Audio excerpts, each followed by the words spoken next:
Pension ಮತ್ತು job ಸೆಕ್ಯುರಿಟಿಯ ಕಾರಣದಿಂದಾಗಿ ಸರ್ಕಾರಿ ಕೆಲಸಕ್ಕಾಗಿ ಹೆಚ್ಚಾಗಿ ಜನರು ಪ್ರಯತ್ನವನ್ನು ಪಡುತ್ತಾರೆ. ಕೆಲಸದಿಂದ ರಿಟೈರ್ಮೆಂಟ್ ಹೊಂದಿದ ನಂತರ ಜೀವನಕ್ಕೆ ಇಂತಿಷ್ಟು ಹಣವನ್ನು ಪೆನ್ಷನ್ನ ರೂಪದಲ್ಲಿ ಸರ್ಕಾರದಿಂದ ಕೊಡಲಾಗುತ್ತದೆ.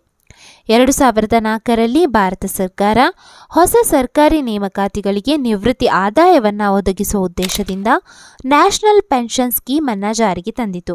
ನಂತರ 2009ರಲ್ಲಿ ದೇಶದ ಎಲ್ಲ ನಾಗರಿಕರು, ಇಲ್ಲಿ ಆರ್ಮಿ ಫೋರ್ಸ್ ಅನ್ನು ಹೊರತುಪಡಿಸಿ ಉಳಿದ ಎಲ್ಲರೂ, ಅಂದರೆ ಗೌರ್ಮೆಂಟ್ ಜಾಬ್ ಹೊಂದಿರುವವರು ಮತ್ತು ಹೊಂದಿಲ್ಲದೇ ಇರುವವರು ಕೂಡ ನಿವೃತ್ತಿ ವೇತನವನ್ನು ಪಡೆಯುವ ಉದ್ದೇಶದಿಂದ ಸರ್ಕಾರ ನ್ಯಾಷನಲ್ ಪೆನ್ಷನ್ ಸ್ಕೀಮ್ ಅನ್ನು ಜಾರಿಗೆ ತಂದಿತು. NPS ಇದು ಒಂದು ಗೌರ್ಮೆಂಟ್ ಸ್ಕೀಮ್ ಆಗಿದ್ದು pension fund regulatory and development ಅಥಾರಿಟಿಯಿಂದ ನಿಯಂತ್ರಿಸಲ್ಪಟ್ಟಿರುತ್ತದೆ. ಈ ಮೊದಲೇ ಹೇಳಿದಂತೆ 2004ರಲ್ಲಿ ಗೌರ್ಮೆಂಟ್ ಎಂಪ್ಲಾಯಿಗಳಿಗೆ ಜಾರಿಗೆ ತರಲಾಗಿತ್ತು.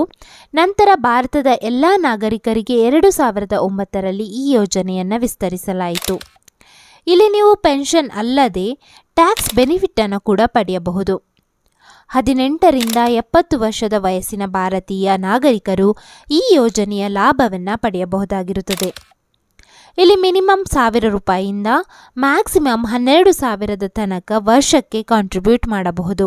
ನಿಮ್ಮ ಹಣವನ್ನು ಈಕ್ವಿಟಿ, ಕಾರ್ಪೊರೇಟ್ ಬಾಂಡ್ಸ್ ಮತ್ತು ಗೌರ್ಮೆಂಟ್ ಸೆಕ್ಯುರಿಟಿಗಳಲ್ಲಿ ಹೂಡಿಕೆ ಮಾಡಲಾಗುತ್ತದೆ. ಹೀಗಾಗಿ ಉಳಿದೆಲ್ಲ ಸರ್ಕಾರಿ ಯೋಜನೆಗಳನ್ನು ಕಂಪೇರ್ ಮಾಡಿದಾಗ ಈ ಸ್ಕೀಮ್ನಲ್ಲಿ ಸ್ವಲ್ಪ ರಿಸ್ಕ್ ಜಾಸ್ತಿ ಇರುವುದು ಕಂಡುಬರುತ್ತದೆ. ನ್ಯಾಷನಲ್ ಪೆನ್ಷನ್ ಸ್ಕೀಮ್ನಲ್ಲಿ ಹೂಡಿಕೆಯನ್ನು 2 ರೀತಿಯಲ್ಲಿ ಮಾಡಲಾಗಿದೆ: ಆಕ್ಟಿವ್ ಚಾಯ್ಸಸ್ ಮತ್ತು ಆಟೋ ಚಾಯ್ಸಸ್.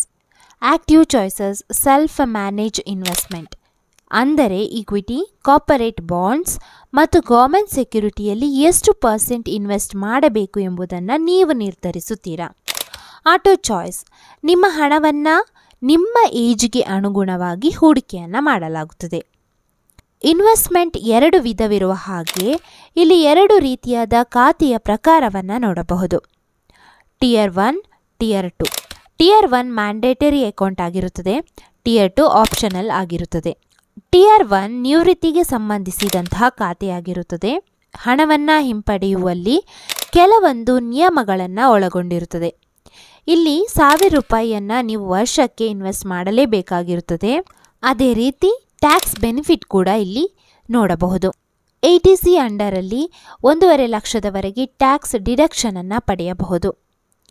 ವೈದ್ಯಕೀಯ ತುರ್ತು ಪರಿಸ್ಥಿತಿ, ಮಕ್ಕಳ ವಿದ್ಯಾಭ್ಯಾಸ, ಈ ರೀತಿಯಾದ ಕೆಲವು ಅಗತ್ಯತೆಗಳಿಗೆ ಮಾತ್ರ ಹಣವನ್ನು ಹಿಂಪಡೆಯಬಹುದು.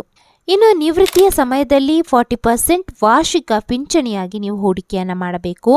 ಇನ್ನುಳಿದ 60% ಹಣವನ್ನು ಯಾವುದೇ ತೆರಿಗೆ ಇಲ್ಲದೆ ಹಿಂತೆಗೆದುಕೊಳ್ಳಬಹುದು. Tier 2 ಇಲ್ಲಿ ಹಣವನ್ನು ಹಿಂಪಡೆದುಕೊಳ್ಳುವುದರಲ್ಲಿ ಯಾವುದೇ ನಿಯಮಗಳಿಲ್ಲ. ಆದರೆ ನೀವು ಗೌರ್ಮೆಂಟ್ ಎಂಪ್ಲಾಯಿ ಆಗದಿದ್ದಲ್ಲಿ ಯಾವುದೇ ಟ್ಯಾಕ್ಸ್ ಬೆನಿಫಿಟ್ ಕೂಡ ಇರುವುದಿಲ್ಲ. 60 ವರ್ಷಕ್ಕೆ ಮುನ್ನ ನೀವು ಗರಿಷ್ಠ 20% ಮೊತ್ತವನ್ನು ಮಾತ್ರ ಹಿಂಪಡೆಯಬಹುದು. ಉಳಿದ 80%ಅನ್ನು ಪಿಂಚಣಿಗೆ ಬಳಸಬೇಕು. 60 ವರ್ಷ ಅಥವಾ ನಿವೃತ್ತಿಯ ನಂತರ ಗರಿಷ್ಠ 60% ಮೊತ್ತವನ್ನು ನೀವು ಒಟ್ಟಾಗಿ ಹಿಂತೆಗೆದುಕೊಳ್ಳಬಹುದು.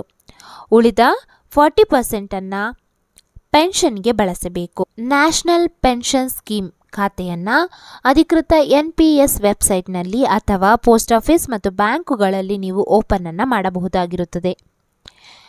ಈ ವಿಡಿಯೋ ಇಷ್ಟವಾಗಿದ್ದರೆ ಲೈಕ್ ಮಾಡಿ, ಹಾಗೆ ಮತ್ತಷ್ಟು ಜನರಿಗೆ ಶೇರ್ ಮಾಡಿ. ಚಾನಲನ್ನು ಸಬ್ಸ್ಕ್ರೈಬ್ ಮಾಡಿ. ಮತ್ತೆ ಹೊಸ ಮಾಹಿತಿಯೊಂದಿಗೆ ಸಿಗೋಣ. ಧನ್ಯವಾದಗಳು.